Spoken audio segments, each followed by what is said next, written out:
Goldie Roger, Roxy Zebek, and Edouard D. Newgate, the three strongest men in the world, all utterly useless, pitiful pancakes when confronted with the truly most powersome character in the series, bar owner Shaki, who this chapter heavily implies is almost the sole reason why the God Valley incident occurred, and why we are almost certainly going to see it play out in unexpectedly hilarious detail in this very flashback. But this chapter starts with showing us a good old-fashioned pirate heist, from Rox and his assorted pebbles, which I loved because we got to see pirates being pirates. That's actually rather rare for this pirate comic. And their target is some sort of fraudulent charitable organization, which is not at all helping my mental image of Rox being some sort of despicable villain, but it is helping me see how the world came to know him as one. After this incident, what the world hears is that Rox raided and, thanks to Whitebeard, pretty much destroyed an entire charity place. And that sort of thing just doesn't look very good when it's being reported in a newspaper. However, Oda is keeping the hands of the Rox pirates all rather clean here by adding in that thread of corruption, and it makes me curious about how Rox chose this and his other raid targets. Was it just a coincidence in this case that Rox was attacking an already bad organization? Or does Rox actually have some sort of moral compass assisting the navigation of these decisions? And Oda also plays with this dynamic of information later on with King Harold, where we know that he attacked a world government ship to save the innocent peoples, but what was later reported was that Harold viciously attacked an innocent world government battleship. And even though Rox probably deserves his slander a lot more, Harold and Rox are set up in this chapter as being in similar positions, both victims of propaganda by the world government. It's so easy to see why they're friends, and it's especially putting Harold in a spot where he has to choose between Rox and the world government, and with everything that this chapter is showing us, surely that choice would be leaning in a Roxian direction. Harold disagrees, but we'll get to that. Because the unexpected highlight of this section for me was definitely Shiki. Dude is so wacky in this chapter, and this isn't a side of him that we've seen in canon One Piece material. But if you've seen One Piece Strongworld, then you know that Shiki does have this comedic side that often comes out in unexpected and sometimes rather dire situations. And so I loved seeing that here with Shiki messing up and forgetting about Whitebeard's group, or did he? He may just be a fantastic actor, although his facial response tells me that Shiki did genuinely mess up and forget. But then he used his mistake as an opportunity to deal with that fiendish Silver Axe once and for all, and decided to throw a cartoonish bomb down there. But either way, I cannot help but be charmed by Shiki trying to weasel his way out of attempted murder with this face, and claiming that he was ever so worried about Kyo. Although the most surprising part about watching the heist is how oddly well the Rox pirates are working together. I say oddly well because they're not an ideal crew, they don't have anywhere near the synergy that the Straw Hats do, but aside from Shiki and Silver Axe trying to consistently kill one another, the Rox pirates are not living up to their reputation at this point, which was that they were all constantly trying to kill one another at every possible second. A bunch of them do get annoyed when Whitebeard is forced to use his devil fruit, but I don't know, it all works out for the best. It all seems just like a bit of fun. Like when Luffy does something stupid with his devil fruit that comically annoys the rest of the crew. And just while we're on Whitebeard's fruit, Oda includes a brief section of Kaido expressing his own desire for fictional fruit, which, no worries mate, you've got something equally as devastating incoming in the future. But our young Kaido seems quite smitten with the idea of devil fruits at this point in history, which is something that does not match his modern day counterpart at all. In fact, the Kaido who fought Luffy on Wano went so far as to claim that the only thing that matters is Haki, which, coming from a man with his devil fruit ability, is like a billionaire telling us that money doesn't matter. But younger Kaido seems to have been a bit more seduced by the concept of magical fruit, and that might have something to do with the incoming destruction of the Rox pirates. As I pointed out in other videos, this crew does seem very devil fruit focused, and they'll be going up against the Roger Pirates and Garp, none of which are fruit users, and that loss may be what gives birth to Kaido's current philosophy of Haki supremacy. I also love the very cool ending to this section. It's very much a subversion of what we're used to with following the Straw Hats or most other pirates. Usually when a legion of marine ships rock up, mate, it is time to run away, but when they rock up to a Rox, the only thing that he cares about is how much storage space they still have for loot. And who can blame him? Even if that marine ship contains Sengoku Goku, Garp, Suru, and Kong himself, the Rocks pirates are still heavily favored, so this is just extra farming time for him. The Marines are gifting Rocks resources. And very excitingly, Oda takes this opportunity to drop some stats about the first 2 years of the Rocks pirates, which is quite cool because you can almost compare this to the time that the Straw Hats have been together, which 2-year time skip included is about 2 years and 7 months. But during their first 2 years, the Rocks pirates conducted 16 documented raids. The word documented being very important there were likely a lot more. And putting those raids into narrative terms, if each raid were to be conducted by the Straw Hats, then it would likely constitute its own arc. So 16 arcs is a lot of story happening. The Rocks pirates also sank a total of 76 Marine ships. That's more ships than were present during the Paramount War, and almost as many ships as the Marines sent to Egghead Island. So losing 76 of them over 2 years to a single pirate crew is unparalleled fleet devastation. To put that into further perspective, we don't know exactly what the amount is, but one Pacifista costs approximately as much to make as one Marine battleship. What we do know is that those rubber bears are not cheap to make, and therefore neither are the ships. The Rocks pirates also burned 14 ports, destroyed 5 cities, and apparently just up and annihilated an entire country. They also caused 3 unprecedented violations of Article 18 of international law, which, mate, I need to know what that article states. Because you gotta think it's gonna be pretty bad, or else Rocks would have violated it a lot more than just 3 times by now. But by far the most interesting part of Rocks' CV here is that in 2 years they erased 25 criminal records, and they erased them quietly, I should say. So the Rocks pirates seem to have gone out of their way to infiltrate world government record keeping and expunged the criminal records of 25 people. And I can't imagine that any of those people are Rocks Pirates members. They all have far too big names already for missing paperwork to be the only thing standing between them and recognition of their crimes. So it feels more likely that you would take lesser known criminals and offer to erase their records in exchange for some sort of favor. Like maybe you erase their records and then plant them within the Marines, or some other organization, kind of like what Doflamingo did with Virgo. Whatever it is, I really want to know more about that part, because it feels like a very different tactic from the more brutalist, straightforward Rocks approach that I'm now used to. And it also does come with a sliver of irony, considering that the world government would go on to incredibly successfully erase any record of Rocks Dizebek from the world following the God Valley incident. However, for now, the narrator states that even though Goldie Roger was sailing during these times, this was considered to be the era of Rocks, which it was. At this stage in the timeline, Roger's peak doesn't even come for another 20 years or so.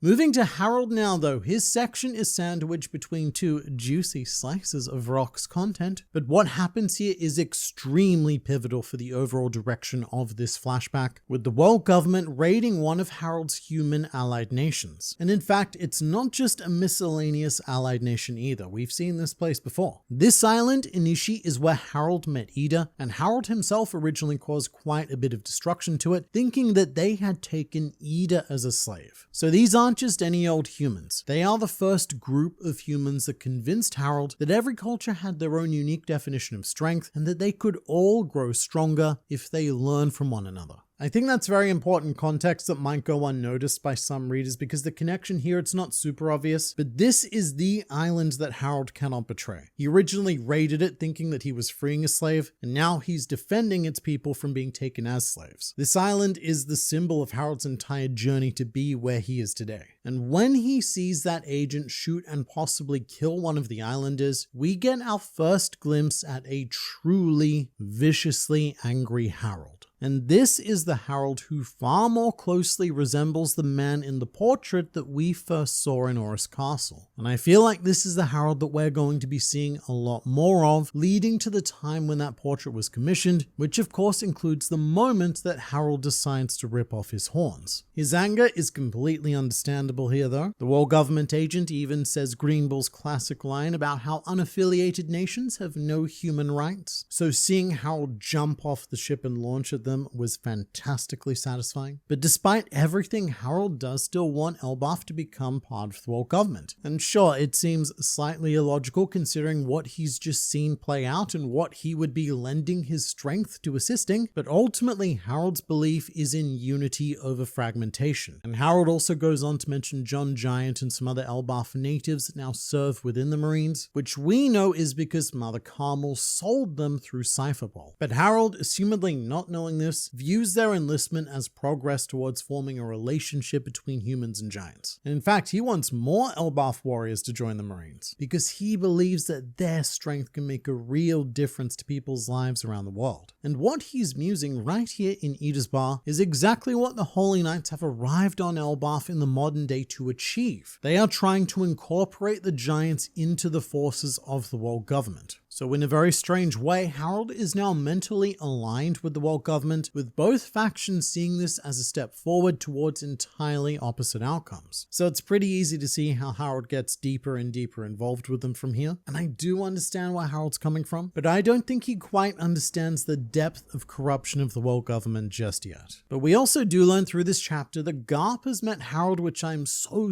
disappointed that we did not see. That feels like it could have been another potential Rocks clash, but as we do see, Garp is actually aligned with Harold's desires, and he has the same vision for the future of the world, which is why I want to see a lot more of this relationship explored. Right now, we're very much focused on this choice that Harold has to make between the world government and Rocks, or I should say the evil overlords of the world government and Rocks, neither of which are the way forward. But if Harold and Garp were to get together and try and get something done, then that could turn out to be a force for very positive change. And I also can't ignore that we see the young versions of Garp, Sengoku, and Suru, all of whom are vice admirals at this point in life. But the real revelation here is that Kong was only an admiral at this point in time rather than fleet admiral, meaning that we have an unknown fleet admiral currently in command of the Marines, who I hope we get to meet, but realistically probably won't. But we now jump forwards to 42 years ago in the timeline. So we're now just 3 years away from the God Valley incident. We are getting so close. But even though we've still got a little bit of cushion of time, I think we finally found out what caused the God Valley incident. The final third of this chapter is more or less dedicated to Shaki, who has quit the Kuja Pirates for unknown reasons in order to start her iconic rip-off bar on Hachinosu, also for unknown reasons. And the bar itself looks almost identical to the one that she currently runs on Sabri, almost as if the entire building was picked up and transported there from Hachinosu, which would be a logistical nightmare. At some point, you would have to try and get that entire building either over or under the red line. But from what we've seen so far, there are some minor differences between the two bars. The entry door is a bit different, and the actual bar interior behind Shaki is different. Also, I don't believe there's a dome on top of the bar in Hachinosu like there is on Sabri, but everything else is pretty much identical. But from what we've seen of Shaki, it does not look like she left the Kuja tribe due to lovesickness like Gloriosa did, which, by the way, I'm also slightly disappointed that we didn't get to see Gloriosa making her decision to join the Rocks Pirates. She just suddenly is one of them in this chapter. And I feel like if we're going to take the time to slow down like this, and let's really slow down. Because now that we are exploring the Rocks Pirates in this much detail, I'm not sure we're coming back to them after this. However, in exchange for not seeing Gloriosa's moment, we do have a panel of Gloriosa with Big Mom, and I have to point out that we see a young Charlotte Katakuri standing in the background, looking like some sort of adorable voodoo doll. He's about 6 years old here, and already very much living up to his legend of always standing and being perfect. Although I believe this is before he made his vow of perfection, because he's still keeping his mouth visible. And we can also see Katakuri's twin brothers Oven and Daifuku, although the latter one's a bit more difficult to spot because he's all crammed into that sliver panel next to Gloriosa. And you know, it may not look like it, but at this point in her life, Big Mom already has 20 children. And this year, 42 years ago, she is due for another set of triplets. Back to Shaki though, this semi-confirms a theory that's existed for a very long time, which was the thought that Shaki was also a member of the Rocks Pirates, although technically she is not. She is not joining their crew, however she is becoming a Rocks associate, and is very possibly the single individual most responsible for why Rocks isn't currently ruling the world as we speak. And this is because there's a very important line towards the end of this chapter about Shaki's effect on Hachinosu. She's described like a flower blooming in a wasteland, someone who went on to become considered a treasure of the island, and not just a treasure, but a crown jewel. And you may or may not remember that specific terminology from chapter 1096. When Garp was on vacation and he heard what was about to happen on God Valley, Garp stated that this was to be expected because the Marines had taken a treasure from Hachinosu, so of course the Rocks pirates would pursue them to take it back. So that is what the official English translation says, but this translation was very heavily disputed at the time, with the fan translations insisting that Garp's words about the treasure